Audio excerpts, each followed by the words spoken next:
is Ashley Stevens. Welcome to this edition of Class is in Session. This show highlights the latest happenings inside HBCU classrooms, the business side of HBCU sports, public policy issues facing these historic institutions, and also HBCU alum who are doing some really cool things in the world of business. I'm excited today to have a special guest, David Castro, better known as Castro, and he's the founder and CEO of Dungeon Forward. He makes designer innovative headwear for nearly half of the nation's HBCUs. Welcome, Castro. Thank you for having me. Oh, you know, we're glad to have you here on Classes in Session, and I see we got some Rattler action going on, is that right? Yes. This was actually a custom collaboration with my class of '02, my incoming class of '02 at FAMU.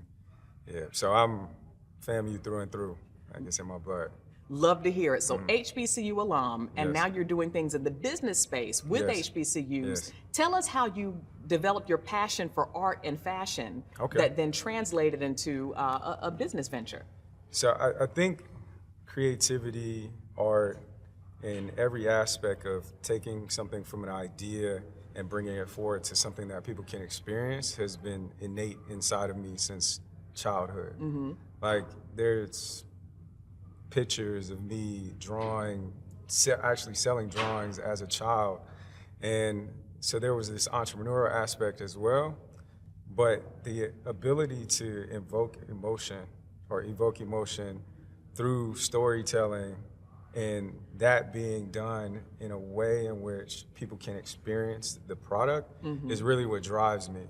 The actual medium isn't the most important thing, right? So for me, I'm a creator, singular. I paint, I make music, I write poetry, short stories. But the space in which I occupy that is supporting me financially is Dungeon Forward. And that gives me an opportunity to do all of those things in support of the products that we create. Got it. So it's a whole creative process that has an ultimate output that shows up in different mediums. That's really cool. What was your major at FAMU? Architecture. Really? Yeah. So majored in architecture at FAMU, went on to University of Miami to get my Master of Architecture. I'm a registered architect in the state of Florida. Love it. Not practicing now because I'm managing our organization, but it's a space that I also love. That's really cool. So you're literally taking those concepts and building them to the fashion and the gear that you create, right? Yeah, there was a female architect named Zaha Hadid who really encapsulated my thought process on fashion versus architecture. And that's that architecture really defines a period of time. So when you design something that's meant for people to occupy, it's really like a 50-year period where fashion defines the now. And so creating products that people interact with on a daily basis felt to me like such an intimate thing that I fell in love with it. And so now, still navigating myself to the space in which I think I do my best work has been integral to growing the brand and focusing in on a space that still has room for innovation. Got it. So let's talk a little bit about the brand. Dungeon Forward. Where did the name come from? So Dungeon Forward, think of it like from the dungeon forward, or from nothing to something. It's essentially my life story in 2 words, but the dungeon was also where I used to create. That's all of the spaces in which I would create, I called the dungeon. And I really wanted to create products that were fashion forward. So the combination of those 2 terms ended up being Dungeon Forward, which I love because it's so original. Like, anytime somebody hears the name, they want to know the meaning behind it. And I love expressing that too. Awesome. When did you get started with Dungeon Forward? Wow. So myself and a good friend of mine whose name is also David Wallace, when we were at FAMU in the architecture program, we were broke college students, didn't have money to buy things that were appealing to us. And so we had all of these architecture supplies, and then we would go and purchase like blank tees and stuff like that and paint on them, right? And that was kind of the initial onset into the fashion space without any intention of creating a business behind it, really just trying to create things that we enjoyed wearing. That transitioned into business just because of inquiry. People organically wanted a piece of what we were doing. And at the time, the name was Complex. And it was because everything that we did was so complex. And so the name of the entity is still Complex Apparel, but our brand is Dungeon Forward. And that was At that time, that was around 2005, 2006. The entity was established in 2007, and we've been operating as we are now, focusing on headwear since about 2014. Got it. So tell us about the headwear. I see a really dope hat going on here, Abundance. Yes. So the piece that I'm wearing now is actually one of our most simple pieces, but from a messaging standpoint, it's a part of a series that's called Words to Live By. And in that Words to Live By series, there's a small piece of poetry on the side of the crown, as well as something on the front of the crown to remind you about something that's important on a daily basis. There's one that says family, and on the side of that one it says hunt together, eat forever. On this one, it says on the side, to find the oasis, you must cast a net on the sky. And the overall intention is to really get people to think in terms of abundance rather than thinking in terms of lack. I like that. An abundance mindset. Yes. So let's talk about the abundance mindset and the approach you use to work with HBCUs. Yeah. Tell us who you work with, how many you work with, and how that came about. Got you. So we work with 41 different HBCUs. It would be very difficult to go down all 41.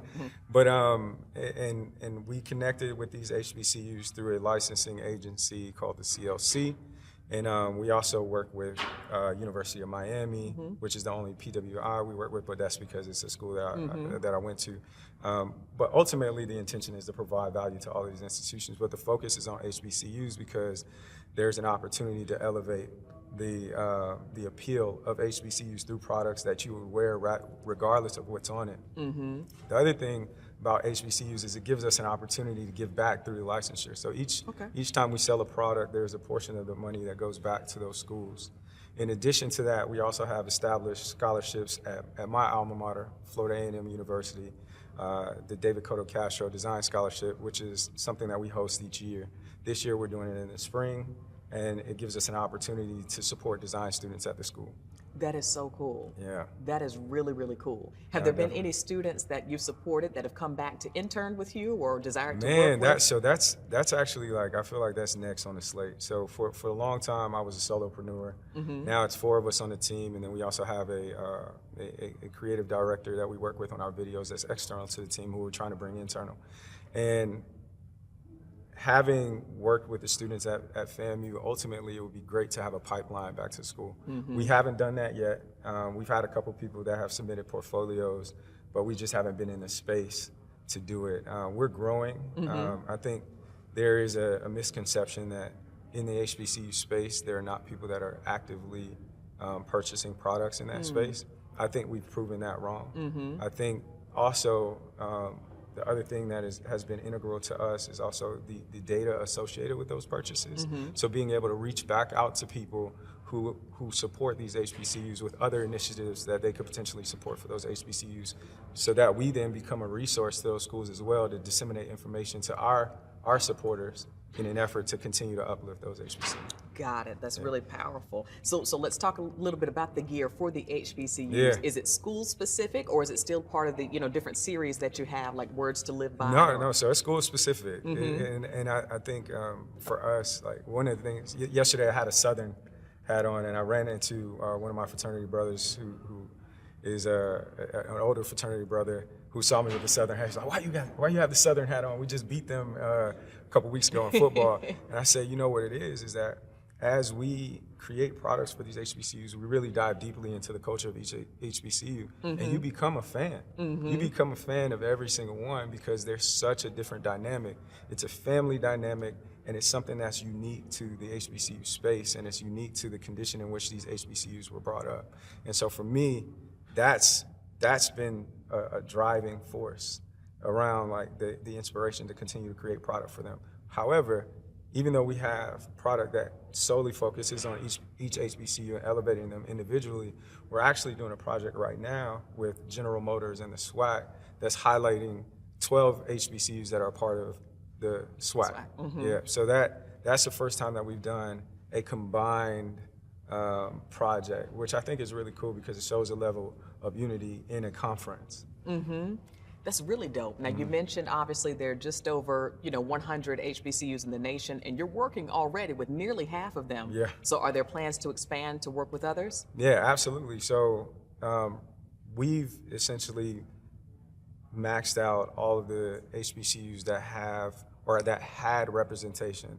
There's a few that have just signed on with representation. Florida Memorial is one of them. And so we're going to be working with them. EWC, we've recently talked to Edward Waters College, or EWU, I should say. University. Yeah, it's university now.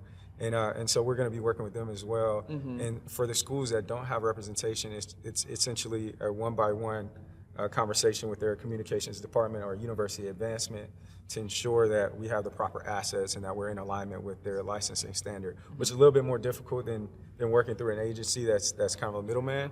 But it's also a lot more interpersonal, which is something I really value. We've been talking to Kevin, and forgive me, I can't remember his last name, but Dr. Kevin, can't remember last name, but he's the president of Morris Brown, and was integral in their resurgence as a accredited college. And so that's a space that we really want to occupy as well, in creating products that bring more attention to Morris Brown so that they could continue to grow as well. Love to hear it. Love to hear it. A small impact, but an impact nonetheless. Absolutely. Yeah. Dr. Kevin James, college classmate of mine. He's doing really big. Thank you. No problem. He's doing really big things at Morris Brown. And he's my frat brother. And he's your frat brother. Yeah, gotcha. I just saw him at the conclave last year, and we were having conversations about it. I love to hear it. And so what makes you most proud as an HBCU alum who is also doing things that marries your passion plus your business drive into one space to support HBCU students? So one is, I didn't necessarily know where we would be.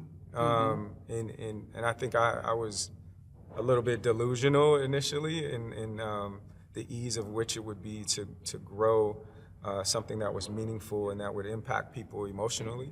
But the joy I see in people's eyes when they take videos of them opening their packages, and when they showcase it to other people, like the concept of like these dialogues that are coming specifically because of meaningful pieces that people are wearing. That for me is everything. And now that we've been around for a little while, and we have sold products in every single state in the United States and multiple countries around the world. Wow. I actually will see it in public, and it feels like I'm a spy to a degree, because they have no idea who I am. It's not really that important. They're just wearing some headwear. But I watch like the interactions, and that's something that I feel like really is having, even if it's a micro impact, it's having an impact that is shifting the trajectory of somebody's day, and I truly enjoy that. Love to hear it. Shifting the trajectory of somebody's day. So it sounds like you have really meaningful and impactful work with Dungeon Forward. Where can we purchase your gear? So you can find us on dungeonforward.com. If you're in Atlanta, there is a space called Ubiquitous that carries our work. We're on belk.com. We're on, you can find us on Amazon. Oh, also Black Owned Everything and Flourish. This is a couple different spaces, yeah. So brick and mortar and e-commerce as well, in addition to directly supporting the 41 HBCUs you partner with. Absolutely. That's big stuff. Very proud of you, Castro. Thank you. Thank you for being here. Of course. On Classes in Session. We're delighted to have you. And folks, again, you can check out more about his business, Dungeon Forward, at dungeonforward.com. Be sure to check out his dope headgear and his other apparel pieces, again, that support HBCUs, not only in look and feel, but also with proceeds and scholarship opportunities as well. Absolutely. Stay locked for the latest and greatest digital content on blackenterprise.com. Be sure to follow us on all of our social media channels. And we'll see you next time on Class is in Session.